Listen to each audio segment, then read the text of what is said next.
This guy's transmitting from Costa Rica.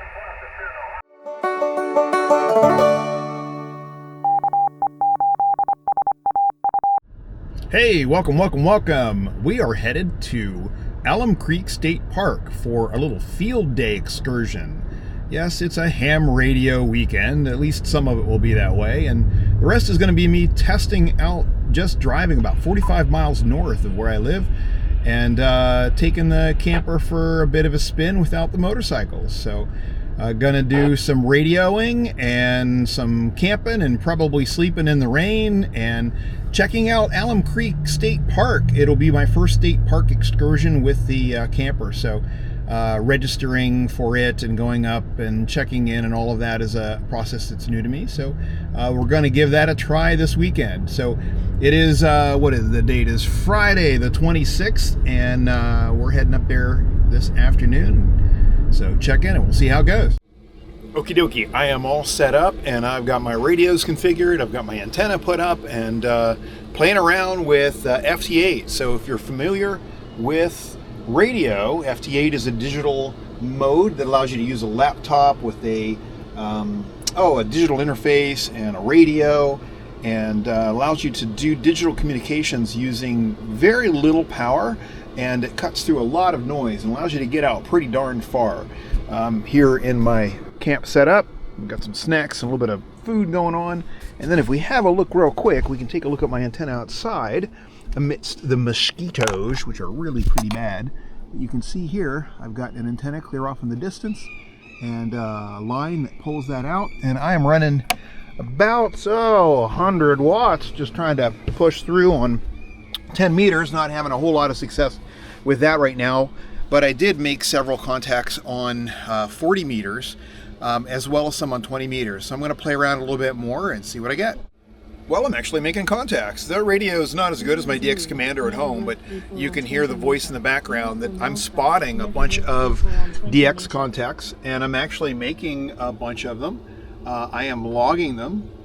They are coming from mostly in the United States, but I do have a few that are fairly far away.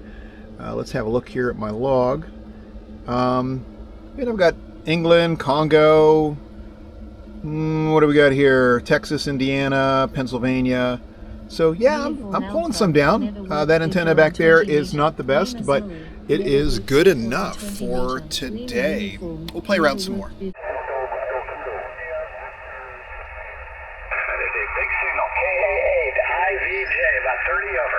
This guy's transmitting from Costa Rica. Thanks, appreciate you stopping by. So, how did it go? Pretty well, actually. Using my Yaesu FT5 or 857D and my antenna's 4010 N-fed half-wave antenna, I made 64 pre-field day contacts, mostly on 20 meters and 40 meters, and a few on 10 meters. All but one of them were FT8, which is a digital format or mode that allows you to really get out further into the world. And one was a voice contact. It was pretty solid with K3 SMT in Western Pennsylvania.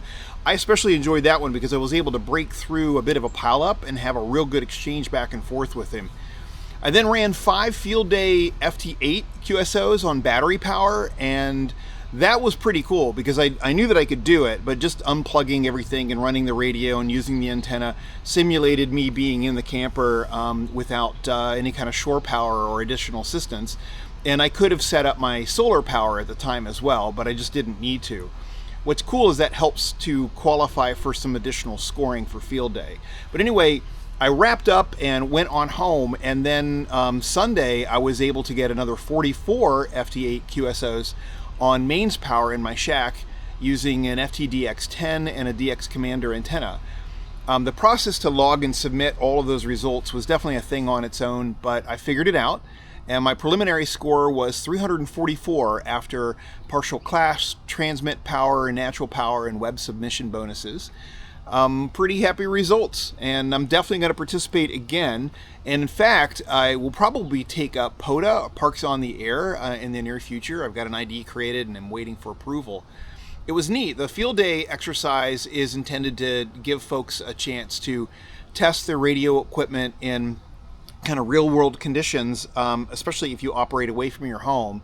In my case, it was the first time that I had used the camper for high frequency radio. I was able to get a Go box that I put together with that Yaesu FT857. I used the end-fed half wave for the first time. I think I'd done some testing in the yard, but it was the first time that I've actually really gotten a chance to use it. And they all worked really well. Oh, also a painter's pole with a bit of a hook on the top and running the wire over it, and then guying it and getting the tension and getting the end hooked to my camper. I mean, these are little things, but they're things that you want to get practice with and be able to do quickly if you need to. If you need to operate in a natural disaster kind of configuration where you want to keep people connected and informed. That's what the Field Day 2026 was. It was my first operating away from the house and using all this additional equipment, and I had a good time. So hopefully you got to enjoy that, and we'll talk to you soon.